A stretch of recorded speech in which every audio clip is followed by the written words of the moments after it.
দেখুন আমি কড়া চাপিয়েছি, কড়াতে এবার তেল দেব। এবার আলুগুলো কড়াইয়ে ঢেলে বন্ধুরা ডিমগুলো দিয়ে দিচ্ছি। ডিম দিয়ে আলু দিয়ে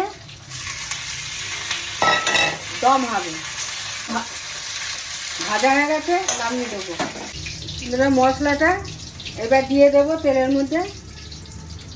এর মধ্যে আছে আদা, জিরে, লঙ্কা, হলুদ দিয়ে দিই।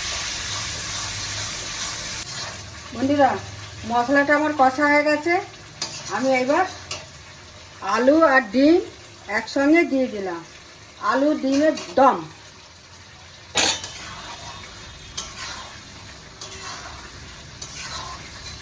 এবার একটু জল দিয়ে দেবো, এবার ঢাকা দিয়ে দিলাম, তারপর নামিয়ে দেবো।